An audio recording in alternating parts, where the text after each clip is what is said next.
విధానం అంబేద్కర్ ఆలోచన విధానం గౌరవనీయులు పెద్దలు ఈ కార్యక్రమానికి అధ్యక్షత వహిస్తున్న గౌరవనీయులైన సోదరులు గ్రామ మాజీ సర్పంచ్ శంకర్ నాయక్ గారికి శంకర్ నాయక్ నాకు మాట్లాడరాదు అనుకుంటేనే చాలా బ్రహ్మాండంగా మాట్లాడండి. Thank you Shankar.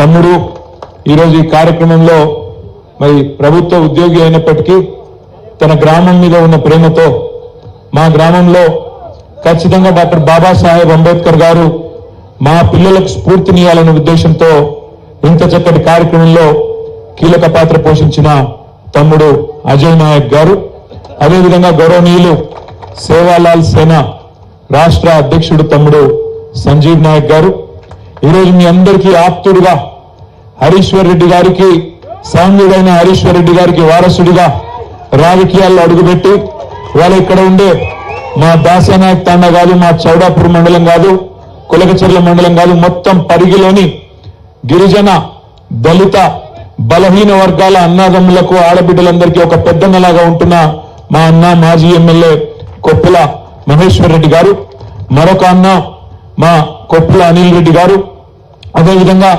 అక్క మాజీ మంత్రివర్యులు మహేశ్వరం ఎమ్మెల్యే పెద్దలు శ్రీమతి సబితా ఇంద్రారెడ్డి గారు, మాజీ మంత్రివర్యులు మీకు సుపరిచితులు అన్న డాక్టర్ శ్రీనివాస్ గౌడ్ గారు, మాజీ మంత్రివర్యులు గౌరవనీయులైన పెద్దలు శాసన మండలి సభ్యులు మహమ్మద్ అలీ గారు, పెద్దలు అన్నగారు అడిషనల్ డీజీపీగా మరి ఇంకా 8 ఏళ్ల సర్వీస్ ఉన్నప్పటికీ రాష్ట్రంలోని దళిత గిరిజన బలహీన వర్గాల బిడ్డల కోసం కేసీఆర్ గారి నాయకత్వంలో 9.5 సంవత్సరాల పాటు రాష్ట్రంలో గురుకుల వ్యవస్థను అద్భుతంగా నడిపించిన అన్నగారు డాక్టర్ ఆర్ఎస్ ప్రవీణ్ కుమార్ గారు. ప్రవీణ్ గారు మాట్లాడాల్సింది కానీ మన కోర్టు పర్మిషన్ 5 దాకానే ఉంది. మనం చట్టాన్ని గౌరవించే వ్యక్తులం కాబట్టి మీరే మాట్లాడండి అని చెప్పి వారు చెప్పినారు. వారికి అదేవిధంగా మొన్న కొడంగల్లో గిరిజనుల భూములను రేవంత్ రెడ్డి గుంజుకుంటుంటే మీకోసం కొట్లాడి 37 రోజుల పాటు జైలు జీవితాన్ని కూడా అనుభవించిన మన అన్న కొడంగల్ మాజీ శాసనసభ్యుడు మళ్ళీ తిరిగి 100% చెప్తున్నా, రాసి పెట్టుకోండి, రేవంత్ రెడ్డిని ఓడగొట్టి మళ్ళీ తిరిగి కాబోయే ఎమ్మెల్యే పట్నం నరేందర్ రెడ్డి గారికి, గౌరవనీయులు గౌరవ ఎమ్మెల్యే సోదరులు పాడి కౌశిక్ రెడ్డి గారు, గౌరవనీయులు శాసన మండలి సభ్యులు మేడ్చల్ జిల్లా బీఆర్ఎస్ పార్టీ అధ్యక్షులు తమ్ముడు షంబీపూర్ రాజు గారు, మాజీ ఎమ్మెల్యే సోదరుడు తమ్ముడు విద్యార్థి నాయకుడిగా ఉద్యమంలోకి వచ్చి ఈరోజు ఎంపీగా ఎమ్మెల్యేగా ఎన్నికై ప్రస్తుతం పార్టీకి సేవలు అందిస్తున్న తమ్ముడు బాల్కా సుమన్ గారు, మాజీ శాసనసభ్యులు తాండూరు గౌరవనీయులు పైలట్ రోహిత్ రెడ్డి గారు, గౌరవనీయులు వికారాబాద్ జిల్లా పార్టీ అధ్యక్షులు సోదరుడు వికారాబాద్ మాజీ శాసనసభ్యుడు డాక్టర్ మెతుకు ఆనంద్ గారు, అదే మాదిరిగా మా ఎమ్మెల్సీ తమ్ముడు మొన్ననే రేవంత్ రెడ్డి సొంత జిల్లాలో లోకల్ బాడీ ఎమ్మెల్సీలో మరి అధికార పార్టీని ఓడించి గెలిచొచ్చిన తమ్ముడు నవీన్ కుమార్ రెడ్డి గారు, అదే మాదిరిగా ఇంకా వేదిక పైన ఆసీనులైన మరి రజనీ సాయి చంద్ గారు మా ఆడబిడ్డ, వారితో పాటు వేదిక పైన ఉన్న ఎవరెవరి పేర్లు చెప్పలేదో వాళ్ళందరూ దయచేసి మనసుల్ని తిట్టుకోండి, బయట తిట్టకండి అని చెబుతూ వేదిక ముందున్న మండల పార్టీ అధ్యక్షులు ఇందాక బాగా మాట్లాడిన సుధాకర్ అన్న, ఇంకా మిగతా ప్రతి ఒక్కరికి పేరు పేరున వేదిక ముందున్న మా దాస్యా నాయక్ తాండా ఆడబిడ్డలు అద్భుతంగా స్వాగతం పలికినారు. మా ఆడబిడ్డలకు మా అన్నదమ్ములకు చౌడాపూర్ మండలం అదేవిధంగా పరిగిలోని వివిధ ప్రాంతాల నుంచి తరలి వచ్చిన అన్నదమ్ములందరికీ పేరు పేరున హృదయపూర్వకంగా శిరస్సు వంచి మీకు నమస్కారం. పత్రికా మిత్రులకు ప్రత్యేక నమస్కారం. నిజంగా చాలా చాలా సంతోషంగా ఉంది. పరిగి అన్న ఏం చెప్పిందంటే మహేష్ అన్న ఏం లేదన్నా, ఒక్కటే ప్రోగ్రాం ఏం లేదన్నాడు. కానీ పొద్దున మేము బయలుదేరిన కాడికెళ్ళి ఇప్పటిదాకా ఇంకొక 15 నిమిషాల్లో టైం అయిపోతుందంటే ఇప్పుడు మైక్ ఇచ్చిండు. పొద్దున్న నుంచి ఇప్పటిదాకా మరి వేలాది మందిని కలుసుకున్నాం. ఎక్కడికక్కడ మధ్యలో వచ్చేటప్పుడు రైతు కూలీలను కలిసినాం, అట్లాగే మధ్యలో రైతులను కలిసినాం. చాలా మంది పరిగి నియోజకవర్గ ఆడబిడ్డలను అన్నాదమ్ములను ఇలా కలుసుకునే అదృష్టం కలిగింది. దానికి కారణం ఇవాళ డాక్టర్ బాబాసాహెబ్ అంబేద్కర్ విగ్రహావిష్కరణ ఇక్కడ పెట్టుకునేందుకే ఈ అదృష్టం కలిగింది. నిజంగా ఒక్క మాటలో చెప్పాలి అంటే డాక్టర్ బాబాసాహెబ్ నేర్పించిన ఒక గొప్ప సూత్రం, బోధించు, సమీకరించు, పోరాడు. ఈ పోరాట స్ఫూర్తిని పూర్తి స్థాయిలో ఒంటబెట్టించుకున్నది పూర్తి స్థాయిలో ఆకలింపు చేసుకుని అత్యద్భుతంగా దాన్ని ఆచరణలో కూడా పెట్టింది పెద్దలు మన నాయకులు కేసీఆర్ గారు. ఎట్లా ఉంది అంటారా?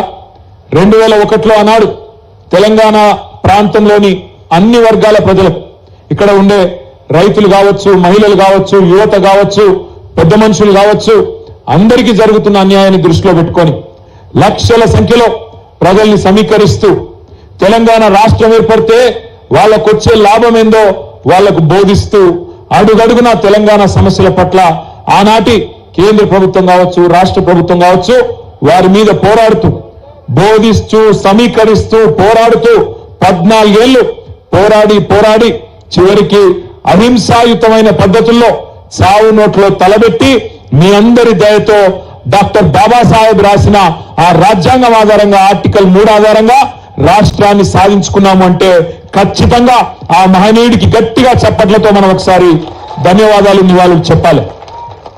బాబాసాహెబ్ అంబేద్కర్ రాసిన రాజ్యాంగమే లేకపోతే, ఆ మహానుభావుడి దార్శనికతనే లేకపోతే ఇవాళ తెలంగాణ లేదు.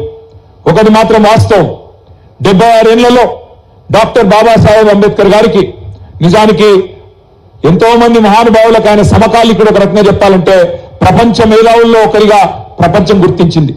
హార్వర్డ్ లాంటి విశ్వవిద్యాలయం, ఆక్స్ఫర్డ్ లాంటి విశ్వవిద్యాలయం కూడా వారిని పిలిచి వారి దార్శనికతకు, వారి విజ్ఞతకు, వారి తెలివితేటలకు, వారి మేధస్సుకు అప్పుడే 70-75 ఏళ్ల కిందటనే పిలిచి వారితో లెక్చర్లు ఇప్పించుకున్నారు. కానీ మన దేశంలో మాత్రం ఆయన కేవలం దళితులకు మాత్రమే ఆరాధ్య దైవంగా చిత్రీకరించే ప్రయత్నం కొంతమంది చేసినారు. కానీ అది చాలా సంతోషంగా ఉంది. తమ్ముడు అజయ్ గాని, అదేవిధంగా ఇక్కడ ఉన్న దాస్యానాయక్ తాండాలో ఉన్న విజ్ఞులైన, విద్యావంతులైన మా తమ్ముళ్ళు, అంబేద్కర్ ఒకలకు పరిమితం కాదు. అంబేద్కర్ మహాత్మా గాంధీతో, జవహర్లాల్ నెహ్రూతో సమమైన మేధస్సు, అంతకంటే ఎక్కువ మేధస్సు కలిగిన వాడనే పద్ధతుల్లో అద్భుతంగా ఈ రోజు ఇక్కడ చౌడాపూర్లోని దాస్యానాయక్ తాండాలో ఈ విగ్రహాన్ని ఆవిష్కరించడం నిజంగా కూడా మీకు నా హృదయపూర్వకమైన ధన్యవాదాలు. ఆ అదృష్టాన్ని నాకు కలిగించినందుకు, ఇక్కడి దాకా ఆహ్వానించి ఆ అదృష్టాన్ని నాకు కలిగించినందుకు మీకు ఎప్పటికీ కూడా రుణపడి ఉంటామని చెప్పి కూడా నేను మనస్ఫూర్తిగా తెలియజేస్తా ఉన్నా. నిజంగా బాబాసాహెబ్ ఒక దళితులకు రిజర్వేషన్లు ఇవ్వడమో, గిరిజనులకు రిజర్వేషన్ ఇవ్వడమో మాత్రమే చేయలేదు. ఇవాళ మన దేశంలో సగభాగమైన మహిళా సోదరీమణులు, మన ఆడబిడ్డలు, వేరే దేశాల్లోనేమో మహిళలకు ఓటింగు చాలా తర్వాత వచ్చింది. స్వాతంత్రం వచ్చిన 100 ఏళ్లకు అమెరికాలో వచ్చింది. కానీ మన దేశంలో మాత్రం బాబాసాహెబ్ అంబేద్కర్ లాంటి ఒక మేధావి ఆనాడు రాజ్యాంగ నిర్మాత కావడం వల్ల 1952లోనే మొట్టమొదటి ఎన్నికల్లోనే ఆడబిడ్డలందరికీ ఓటు హక్కు కల్పించిన నాయకుడు డాక్టర్ బాబాసాహెబ్ అంబేద్కర్. ఒక వర్గానికో, ఒక కులానికో సంబంధించిన మనిషి కాదు. ఆయన గురించి చెప్పాలంటే చాలా చెప్పవచ్చు. కానీ ఒకటి మాత్రం పక్కా, వాళ్ళ ఈ వేదిక మీద మనం మాట్లాడుతున్నామంటే భారత రాజ్యాంగం కల్పించిన ఆర్టికల్ 19 కింద కల్పించిన స్వేచ్ఛ, వాక్ స్వాతంత్రం, అంటే మాట్లాడే హక్కు, ప్రజాస్వామిక దేశంలో ప్రజలకు అనుకూలంగా, ప్రభుత్వానికి వ్యతిరేకంగా అవసరమైతే మాట్లాడే హక్కు, లగచర్లలో నా భూమి నేనే ఉంచుకుంటా, నేను నీకు ఇయ్యా అని కొట్లాడే హక్కు వచ్చిందంటే ఆ రాజ్యాంగం కల్పించిన హక్కు మనకు ఉండడం వల్లనే ఇవాళ మనం కొట్లాడగలుగుతా ఉన్నాం. మీ అందరితో నా ప్రార్థన ఒకటే, రాజకీయాలు ఎప్పుడు ఉంటాయి. ఇంకో 4 ఏళ్లకు మళ్ళీ ఎలక్షన్లు వచ్చినప్పుడు మళ్ళా ఆ రోజు మీ దయ ఎవరుకుంటే వాళ్ళు గెలుస్తారు, వాళ్ళు ముఖ్యమంత్రులు, మంత్రులు అవుతారు, ప్రభుత్వం వస్తుంది. కానీ మనం దాని గురించి బాధపడవలసిన అవసరం లేదు. ప్రజాస్వామ్యంలో చాలా కామన్, ఒకరు గెలుస్తారు, ఒకరు ఓడిపోతారు. గెలిచిన వాళ్ళు ప్రభుత్వాన్ని నడిపే అధికారం వస్తుంది, ఓడిపోయిన వాళ్లకు ప్రజల తరఫున కొట్లాడే అవకాశం వస్తుంది. ఇవాళ రాష్ట్రం ఏర్పడ్డ తర్వాత మొదటి 10 ఏళ్లు మీరు మాకు అవకాశం ఇచ్చినారు. పెద్దలు కేసీఆర్ గారి నాయకత్వంలో అద్భుతంగా 10 ఏళ్లలో ఒక సంటి పిల్లను సాదుకున్నట్టు తెలంగాణ రాష్ట్రాన్ని అత్యద్భుతంగా అన్ని రంగాల్లో చేసుకున్నాం. తమ్ముడు సంజీవ్ చెప్పినట్టు ఒక్క పరిగి శాసనసభ నియోజకవర్గంలోనే 52 తాండాలను గ్రామ పంచాయతీలను చేసిన ఘనత మన నాయకుడు కేసీఆర్ గారిది. రాష్ట్ర వ్యాప్తంగా 3200 పైచిలకు తాండాలు, గిరిజన గూడాలను ఇవాళ గ్రామ పంచాయతీలు చేయడమే కాకుండా కొత్త మండలాలు, ఇక్కడ మన పరిగిలో చౌడాపూర్ గాని, మహమ్మదాపూర్ గాని, ఇంకా మొత్తం రాష్ట్ర వ్యాప్తంగా వందలాది మండలాలు, కొత్త రెవెన్యూ డివిజన్లు, కొత్త జిల్లాలు, కొత్త గ్రామ పంచాయతీలు, కొత్త రాష్ట్రమే కాకుండా పరిపాలన ఫలాలు మీ ఇంటి ముంగటికి రావాలన్న ఉద్దేశంతో వికేంద్రీకరణ జరగాలి, సంక్షేమ ఫలాలు అభివృద్ధి ఫలాలు డైరెక్ట్ గా ప్రజల కాడికి రావాలన్న ఉద్దేశంతో ఇవన్నీ చేసుకున్నాం. వికారాబాద్ జిల్లా చేసుకున్నాం. అదేవిధంగా మరి మహబూబ్ నగర్, పాత మహబూబ్ నగర్ లో కూడా కొత్తగా 4 జిల్లాలు చేసుకున్నాం. ఆ రకంగా 10 ఏళ్ల పాటు అద్భుతంగా అభివృద్ధిని సంక్షేమాన్ని జోడెద్దుల మాదిరిగా జోడించి ముందుకు తీసుకొని పోయినాం. దేశంలో ఎవరు ఆలోచన చేయలేదు. రైతు బంధు లాంటి కార్యక్రమం భారతదేశానికి స్వాతంత్రం వచ్చిన తర్వాత మొట్టమొదటిసారి 12 విడతల్లో 73,000 కోట్ల రూపాయలు మాట ఇయ్యకపోయినప్పటికీ, ఓట్ల కోసం ఎన్నడూ కూడా మేనిఫెస్టోలో పెట్టకపోయినప్పటికీ 73,000 కోట్ల రూపాయలు మీ ఖాతాల్లో అటు నాటేసే టైం వచ్చిందంటే టింగు టింగు మన సప్పుడవుతూ బ్రహ్మాండంగా మీ ఖాతాల్లో డబ్బులు వేసిన నాయకుడు కేసీఆర్ గారు. 73,000 కోట్లు రైతు బంధు రూపంలో, 28,000 కోట్లు రైతు రుణమాఫీ రూపంలో 2 దఫాలుగా మీకు రుణమాఫీ చేయడం జరిగింది. ఆనాడు మరి నాట్లేసే టైం వచ్చిందంటే టింగు టింగు మన సప్పుడు వస్తుండే. ఇప్పుడు వస్తున్నదా? మన ముఖ్యమంత్రి గారు చెప్తున్నారు కోస్గిలో, ఏమంటున్నాడు? టింగు టింగు కాదట, టకీ టకీ అట. ఆయన ఎట్లున్నాడంటే కేసీఆర్ ఎడ్డవంటిన తెడ్డం అనాలి, కేసీఆర్ టింగు టింగు అంటే టకీ టకీ అనాలి. సరే టకీ టకో టికీ టికో కానీ ఏదో ఒకటి పడయారా అన్నట్టు ఎవరికి వాడలే రాష్ట్రంలో. ఏం చెప్పింది ముఖ్యమంత్రి ఆ రోజు? ఈరోజు 26 జనవరి, ఈరోజు బంద్ ఉంటాయి బ్యాంకులు, కానీ మీరు తెల్లారు కొట్టంగా లేవగానే మీ ఫోన్లు మోత మోగుతాయి, టకీ టకీ అని పడతాయి అన్నాడు. పడుతున్నాయి టకీ టకీ అని. తులం బంగారం పడుతుంది ఆ టకీ టకీ అని. మా అక్కలను పడుతున్నా, మా చెల్లెలను పడుతుంది ఆ తులం బంగారం టకీ టకీ అని. శైలి లేపు చెప్పాలి, పడుతుందా పడతలేదా? 2,500 పడుతుందా టకీ టకీ అని? పడతలేదా? స్కూటీలు వస్తున్నాయా టకీ టకీ అని? అసలేవా? మరి స్కాలర్షిప్లు పడుతున్నాయా టకీ టకీ అని? పడుతున్నాయా పడతలేవా? రైతు బంధు పడుతుందా టకీ టకీ అని? ఆఖరికి సఫాయి సిబ్బందికి పైసలు కూడా పడతలేవు టకీ టకీ అని. గ్రామ పంచాయతీ సిబ్బందికి, మున్సిపాలిటీ సిబ్బందికి వాళ్ళ జీతాలు కూడా పడతలేవు టకీ టకీ అని. ఇక ఈయనేమో టకీ టకీ అని కొత్త కొత్త కథలు చెప్తాను. ముఖ్యమంత్రి గారు నోరు తెలిస్తే నిజంగా ఒకటేమో ఆయనకు వచ్చింది తిట్ల పురాణం, ఇంకేం రాదు. తిట్టు రాబోయంటే మాత్రం జోరుగా తిడతాడు. మాకు రాదా తిట్లు? మనకు రావా ఊళ్ళల్లో తిట్లు? ఒక్కొక్కరికి మైక్ ఇస్తే ఇప్పుడు మీరు ఒక్కొక్కరు వాళ్ళ చెవులు మూసుకోవాలి, అట్లా తిట్టచ్చు. కానీ మనకు సంస్కారం ఉంది. నేను అంటాడు ముఖ్యమంత్రి, మీరు చూసిన అందరూ కొడంగల్లో యాడ్ను మాట్లాడి నిన్న ఏమంటాడు? కేసీఆర్ నువ్వు కొట్టుడు కాదు, నువ్వు నిలవాడు, సరిగ్గా నిలవాడు, కట్టలేకుండా నిలవాడు అంటుండు. ఒక 71 ఏళ్ల పెద్ద మనిషిని పట్టుకొని సంస్కారం లేని ముఖ్యమంత్రి గారు ఏమంటున్నాడు? కట్టబట్టుకొని నిలవాడు అంటుండు. నేను చెప్తున్నా ముఖ్యమంత్రికి, రేవంత్ రెడ్డి గారు నీకు సంస్కారం లేకపోవచ్చు, కానీ ఒక్కటి గుర్తుపెట్టుకో, కేసీఆర్ ఆయన నిలబడు కాదు, 4 కోట్ల తెలంగాణ ప్రజల ఆత్మగౌరవాన్ని నిలబెట్టిన వాడు కేసీఆర్. తెలంగాణ అనే రాష్ట్రాన్ని ఏర్పాటు చేసి దేశం ముందు సమున్నతంగా నిలబెట్టిన వాడు కేసీఆర్. అందుకే మా చెల్లె రజని ఒక మాట నిన్న నాకు బాగా నచ్చింది. ఏమన్నా దొరికేనా? రేవంత్, కేసీఆర్ కట్ట లేకుండా నిలబడతాడు, కానీ నువ్వు కమిషన్ లేకుండా ప్రభుత్వాన్ని నడుపురా నాయన అని చెప్పింది. కమిషన్ తీసుకోకుండా ప్రభుత్వాన్ని నడుపు దమ్ముంటే ఆయన కట్ట లేకుండా కాదు మంచిగా నిలబడతాడు. ఆయన కొడితే ఎట్లుంటుందో నువ్వు కాదు, నీ పాత గురువు గారిని అడుగు, చెప్తాడు కొడితే ఎట్లుంటుందో. నీ ఇప్పుడు గురువుని అడుగు, నీ గురువుని అడుగు, రాహుల్ గాంధీ వాళ్ళ అమ్మని అడుగు, చెప్తుంది ఎట్లా ఢిల్లీ మెడలు వంచి తెలంగాణ తెచ్చిండో కేసీఆర్ కొడితే ఎట్లుంటుందో ఆ దెబ్బ తిన్నోళ్ళని అడుగు, తెలుస్తుంది.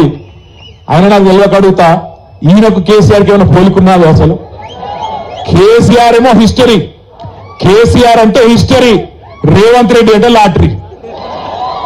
టికెట్ కొనకుండా లాటరీ గెలిచిపోయాడు, టికెట్ కొనకుండా లాటరీ గెలిచినాడు రేవంత్ రెడ్డి. తప్పిదారి అడ్డివారి గుడి దెబ్బలు ముఖ్యమంత్రి అయితే ఇక ఆవుతలేడు మనిషి. అరే అయ్యా, నీకంటే ముందు చాలా మంది పనిచేశారు నాయన ముఖ్యమంత్రులు. రేవంత్ ఒక్కటి గుర్తుపెట్టుకో, ఒకటి యాది పెట్టుకో, కేసీఆర్ పేరును నువ్వు కాదు కదా, కాంగ్రెస్ తాత జేజమ్మలు దిగొచ్చినా ఎవరు మర్పించలేరు. తెలంగాణ ఉన్నంత కాలం, తెలంగాణ రాష్ట్రం ఉన్నంత కాలం తెలంగాణ ఎవరు తెచ్చిండ్రు అంటే ఎవరంటారు? మరి గిట్లున్నాక ఆయన ఏం బిక్తాడు నాకు అర్థం కాదు. నేనేమంటున్నా, మాటలు మస్తుగా చెప్పచ్చు రేవంత్ రెడ్డి లెక్క, నేను కూడా నరకచ్చు. అంబేద్కర్ అభయాస్తమని పెడతా, కేసీఆర్ దళిత బంధు పెట్టి 10 లక్షలే ఇచ్చిండు, నేను 12 లక్షలు ఇస్తా అన్నాడు. ఇచ్చినావా ఒక్కలకన్నా? పడ్డాయా ఎక్కడన్నా టకీమని పడ్డాయా? బీసీ డిక్లరేషన్ అన్నాడు, 20,000 కోట్లు ఇస్తా అన్నాడు బీసీలకు సంవత్సరానికి, మొత్తం 1,00,000 కోట్లు ఇస్తా అన్నాడు బీసీలకు. పడ్డాయా? మర్పించలేరు. తెలంగాణ ఉన్నంత కాలం, తెలంగాణ రాష్ట్రం ఉన్నంత కాలం తెలంగాణ ఎవరు తెచ్చిండ్రు అంటే ఎవరంటారు? మరి గిట్లున్నాక ఆయన ఏం బిక్తాడు నాకు అర్థం కాదు. నేనేమంటున్నా, మాటలు మస్తుగా చెప్పచ్చు రేవంత్ రెడ్డి లెక్క, నేను కూడా నరకచ్చు. అంబేద్కర్ అభయాస్తమని పెడతా, కేసీఆర్ దళిత బంధు పెట్టి 10 లక్షలే ఇచ్చిండు, నేను 12 లక్షలు ఇస్తా అన్నాడు. ఇచ్చినావా ఒక్కలకన్నా? పడ్డాయా ఎక్కడన్నా టకీమని పడ్డాయా? బీసీ డిక్లరేషన్ అన్నాడు, 20,000 కోట్లు ఇస్తా అన్నాడు బీసీలకు సంవత్సరానికి, మొత్తం 1,00,000 కోట్లు ఇస్తా అన్నాడు బీసీలకు. పడ్డాయా? టకీ అంటున్నా ఎక్కడన్నా? టకీ లేదు. అందుకే అంటున్నా రేవంత్ రెడ్డి, ఇక తిట్ల పురాణం బంద్ చేయి. సంవత్సరం దాటిపోయింది, నీ హనీమూన్ పీరియడ్ కూడా అయిపోయింది. హనీమూన్ పీరియడ్ అంటే ఏంటంటే, లగ్గం చేసుకున్నాక మొదటి 10-12 నెలలు లగ్గం చేసుకున్నాక పిల్లగానికి బాగా ఒకళ్ళ మీద వాళ్ళకి మోజు ఉంటుంది కాబట్టి దాన్ని హనీమూన్ పీరియడ్ అంటారు. గట్లనే రేవంత్ రెడ్డి కూడా కొత్తగా ముఖ్యమంత్రి అయింది కాబట్టి ఏమైనా చేస్తాడేమో ఇస్తాడేమో అని అనుకున్నారు. ఇప్పుడు అది ఉడిసిపోయింది. ఈ కాడి నుంచి నీకు సినిమా ఉన్నది ముందట. నేను అంటున్నా రేవంత్ రెడ్డిని అసెంబ్లీకి రా కేసీఆర్ అంటుండు. అరే నేను రేవంత్ రెడ్డిని అడుగుతున్నా, అసెంబ్లీకి రాదు, నీకు దమ్ముంటే రేవంత్ రెడ్డి నువ్వు లగచర్లకు రా, నీ సంగతి ఎందుకు కొడంగల్ చెప్తాడు. నువ్వు దమ్ముంటే నువ్వు రా లగచర్లకు, సెక్యూరిటీ లేకుండా రారాబోయే నేను కూడా చూస్తా. ఎక్క అంటుంది పక్కకెళ్ళి, నువ్వు వస్తావా రావో నాకు తెలియదు, కానీ నేను మాత్రం పక్కా కొడంగల్కి వస్తా, తొందరలోనే వస్తా. నీకు దమ్ముంటే ఆపకు. మళ్ళా ఇట్లనే పోలీసులను అడ్డం పెట్టుకొని 4 అడిదిక్కుల పోలీసులు, ఇడిదిక్కుల పోలీసులు సంవత్సరంలో ఏం చేసిండ్రు అయ్యా అంటే, నేను లగచర్ల గిరిజనుల కోసం మహబాద్ మీటింగ్ పెడతా అంటే ఆడ పర్మిషన్ ఇవ్వడు, మళ్ళా కోర్టుకోవాలి. రైతుల కోసం ధర్నా చేసుకుంటాం నల్లగొండల అంటే దానికి పర్మిషన్ ఇవ్వడు, మళ్ళా కోర్టుకోవాలి. ఆఖరికి దాస్యనాయక్ తాండకు వచ్చి అంబేద్కర్ విగ్రహం ఆవిష్కరణ చేసుకుంటామంటే దీనికి కూడా ఇవ్వలే. ఆఖరికి నిన్న మా మహేష్ అన్న పోయి ఆ డిఎస్పీ గారిని అడిగి, అయ్యా డిఎస్పీ గారు నీకు ఏందా బాధ అంటే, వాళ్ళకు అనుమానం అట పోలీసులకు, ఏమని ఈడికెళ్ళి దాసనాయక్ తాండకెళ్ళి దగ్గరుంటది కొడంగల్, ఆయనతో దబ్బుకునే వీళ్ళందరూ అడ్డుపోతారేమో అని. గట్ల ఎందుకు పోతాం నాకు అర్థం కాదు. బేజాప్తా పోతామా? బాజాప్తా పోతాం, ఖచ్చితంగా కొడంగల్ పోతాం. నీ సంగతి ఏందో చూస్తాం. అంత భయపడి ఎందుకు పోతాం మనం? బాజాప్తా పోదాం, బ్రహ్మాండమైన మీటింగ్ కొడంగల్ పెడతాం. నువ్వు రాలేదా? గతంలో నువ్వు ప్రతిపక్షంలో ఉన్నప్పుడు సిరిసిల్లకు 4 సార్లు వచ్చినావు, తిట్టిపోయినావు. మా అక్క దగ్గరికి మహేశ్వరం వచ్చినావు, మహబూబ్నగర్కి వచ్చినావు, ఆడ వికారాబాద్కి వచ్చినావు, అంతటికి వచ్చినావు. రాష్ట్రం అంతటా స్వేచ్ఛగా తిరిగినప్పుడు నీకు మంచిగా పోలీస్ సెక్యూరిటీ పెట్టి బ్రహ్మాండంగా మేము తిట్టించుకున్నాం. ఇప్పుడు నేను తిట్టామని కూడా అంటలేము. మేము వచ్చి మా తమ్ముడు సురేష్ ఎక్కడున్నాడు? మా తమ్ముడు రమ్మగడ్రా మా తమ్ముడు మన లగచర్లలో 45 రోజులు జైలుకు పోయిన తమ్ముడు సురేష్ కూడా ఇప్పుడే బెయిల్ మీద వచ్చినాడు. ఆయన ఒకసారి గట్టిగా సపర్లు కొట్టాలి. లగచర్లలోని అక్కడ ఉండే గిరిజన రైతులు, దళిత రైతులు, బీసీ ఎస్సీ రైతుల కోసం పోరాడి, మరి వాళ్ళ న్యాయం కోసం పోరాడి జైలుకు పోయిన సురేష్ లాంటి తమ్ముళ్ళు ఒకరిద్దరు కాదు, ఇంతమంది ఇక్కడ ఉన్నారు. అవసరమైతే అందరం కొడంగల్కు దండయాత్రకు వస్తామని కూడా చెప్పి నేను చెప్తా ఉన్నా. రేవంత్ రెడ్డి గారికి గోపాల్ నాయక్ కూడా ఒకసారి వేదిక దగ్గర గోపాల్ నాయక్ కూడా గట్టిగా సపర్లు కొట్టాలా. ఇంకో షాలో చెప్పిస్తాను తప్పకుండా గట్టిగా సపర్లు కొట్టరా. Thank you Gopal. ఇక్కడ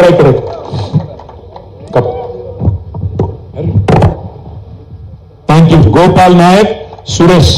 మీ అందరికీ నా రిక్వెస్ట్ ఏంటంటే కూర్చో. सेन राम राम मैं तो मैं करो छु हमार बाजार ने केनी ना हो फिर हम काहे की चाहते तो दिल्ली लगा जाता ने भी सेंट्रल ऑफिस होती हम जो कायम परमिशन लाया चाहते कोई गवर्नमेंट काहे आपने गांव से जो ढोडिया और काहे भी जमीन लेनो करता ने एक परमिशन लाया चा से गवर्नमेंट से धैर्य में ती रे सारो ई केटीआर अन्ना मेलो छे आपने गया चा मेलाती सलाह दिनो मेलो कन तो जीव काहे को के लियो सलाह दिनो छे और सलाह पर आपने गवर्नमेंट जमीन था बेचा वो संतोष में मैं आपने गोरटे में पंचायती विनोद केसीआर साहब केटीआर अन्ना देखो आपने जमीन विनोद करने की लागत है तेलंगाना में कोई गोरटे जमीन ले सके नहीं है रैंक करें तो मैं सेम विनती करता राम राम से థ్యాంక్ యూ.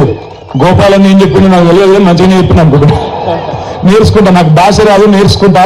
మా సంజీవ్ని ఓల్నోగల్ని పట్టుకొని నేను కూడా 4 మొక్కలు నేర్చుకుంటా. ఆ మధ్యన ఒకటి నేర్చుకుని ఇప్పుడు మర్చిపోయినా. బాయి బియాస్ అయినా రామ్ రామ్ ఒకటి నేర్చుకున్నాక అంతే, మిగతా నేర్చుకోలే, అది కూడా నేర్చుకుంటా. నేను మీ అందరికి చేసే విజ్ఞప్తి ఒకటే, దయచేసి గుర్తుపెట్టుకోండి.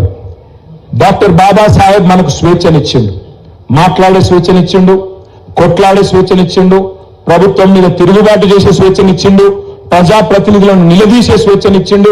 ఆ అద్భుతమైన రాజ్యాంగాన్ని, ప్రపంచంలో ఏ దేశానికి లేని రాజ్యాంగాన్ని డాక్టర్ బాబాసాహెబ్ మనకిచ్చిండు. కాబట్టి అధినేతలు, ప్రభుత్వ అధినేతలు జులుం చేస్తే మనం ఇవాళ వాటిని బర్దాస్తు చేయాల్సిన అవసరం లేదు. తిరగబడచ్చు, మాట్లాడచ్చు.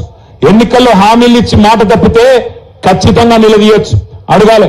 నువ్వే అన్నావు కదా కేసీఆర్ 10,000 ఇస్తున్నాడు, నేను 15,000 ఇస్తా అంటివి. 2 లక్షలు రుణమాఫీ చేస్తా అంటివి. వచ్చిన 2 లక్షల రుణమాఫీ జరిగిందా ఇక్కడ? మరి ముఖ్యమంత్రి గారు అబద్ధాలు చెప్పొచ్చా? ఎంత సిగ్గు లేకుండా అబద్ధాలు చెప్తున్నాడు. 2 లక్షల రుణమాఫీ చేసినా అంటాడు. మొదలు నువ్వే మీటింగ్ పెట్టినావు డిసెంబర్లో, 23 డిసెంబర్లో మీటింగ్ పెట్టి ఏం చెప్పినావు? రుణమాఫీ కావాలంటే 49,500 కోట్ల రూపాయలు అవసరం పడుతుందని చెప్పి నీ ప్రభుత్వమే చెప్పింది. కానీ ఇవాళ వరకు నువ్వు ఇచ్చింది 11-12,000 కోట్లు మాత్రమే. మరి ఏ లెక్కనైతే రుణమాఫీ? చారాన కూడా కాలేదు ఎక్కడ కూడా. నేను అందుకే రేవంత్ రెడ్డిని అడుగుతున్నా, దాస్యానాయక్ తాండా ఇక్కడి నుంచి అడుగుతున్నా మళ్ళొక్కసారి. రేవంత్ ఎక్కడికి రమ్మంటే అక్కడికి వస్తా రాష్ట్రంలో. నీ సొంత ఊరు కొండారెడ్డిపల్లె కోదామా, పరిగి ఎమ్మెల్యే సొంత ఊరు శివారెడ్డిపల్లె కోదామా, లేదా దాస్యానాయక్ తాండాకు వస్తావా, లేదా కొడంగల్ కోదామా, ఎక్కడికైనా సరే ఏ ఒక్క ఊర్లోనన్నా 100% రుణమాఫీ జరిగిందంటే నా ఎమ్మెల్యే పదవి కాదు, రాజకీయ సన్యాసం తీసుకొని వెళ్ళిపోతా అని చెప్పుకుని నేను చెప్తా ఉన్నా. గిన్ని అబద్ధాలు, గింత పచ్చి అబద్ధాలు చెప్పుడు ఒక ముఖ్యమంత్రికి శోభనీయది, అది మంచిది కాదు. నేను చెప్తున్నాడు ఇంకొక అబద్ధం. రాష్ట్రంలో రైతు కూలీలందరికీ 12,000 రూపాయలు ఇచ్చేసిందట. ఈ తాండాలో ఉండే రైతు కూలీలందరికీ వచ్చినాయి ఆ పైసలు. మొత్తం రాష్ట్రంలో ఉండే లక్షలాది మందికి 10 కోట్లు ఇచ్చిండు. అందరి ఖాతాలల్లో టకీమని 12,000 వేసేసినా అయిపోయింది అని చెప్పి నిన్న ముఖ్యమంత్రి గారు చెప్తా ఉన్నారు. ఇంత పచ్చి అబద్ధాలు ముఖ్యమంత్రి చెప్పవచ్చునా? ఇంత దుర్మార్గంగా మాట్లాడవచ్చునా? కేసీఆర్ గారు 28,000 కోట్ల రుణమాఫీ చేసిండని చెప్పి నువ్వే చెప్తావు అసెంబ్లీలో. మళ్ళా నిన్న నువ్వే కేసీఆర్ 12,000 కోట్లే చేసిండని మళ్ళా అబద్ధం చెప్తాడు. ఇంత పచ్చి అబద్ధాల ముఖ్యమంత్రిని మనం కూడా అందుకే పేరు మారవాలి. ఆయన పేరు అనుముల రేవంత్ రెడ్డి కాదు, అబద్ధాల రేవంత్ రెడ్డి. అబద్ధాలు తప్ప నిజం మాత్రం మాట్లాడాడు. ఆయనకేదో శాపం ఉన్నట్టుంది. నిజం చెప్తే తల 1000 ముక్కలు అవుతుంది వాడు శాపం పెట్టినట్టున్నాడు. అందుకే అబద్ధాలు తప్ప ఒక్క నిజం కూడా రాదు ఆయన నోట్లకెళ్ళి. దయచేసి నేను మిమ్మల్ని కోరేది ఒకటే, మా రైతన్నలు ముఖ్యంగా కోరేది, ఇవాళ ముఖ్యమంత్రి మాట మార్చిండు. 15,000 అన్నాడు, ఇప్పుడు 12,000 ఇస్తా అంటున్నాడు. ఆ 12,000 కూడా ఎప్పుడు ఇస్తాడో ఎవరికి తెలియదు. మార్చి 31 అంటున్నాడు. ఒకటి యాది పెట్టుకోండి, ఒకటి ఖచ్చితంగా గుర్తుపెట్టుకోండి. ఈ ముఖ్యమంత్రి, ఈ ప్రభుత్వం వచ్చినాక ఇప్పటి వరకు రూపాయి రైతు బంధు కూడా ఇయ్యలేదు మీకు.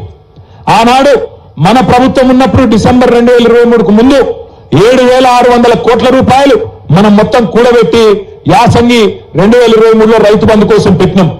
పెడితే ఇదే రేవంత్ రెడ్డి, ఉత్తమ్ కుమార్ రెడ్డి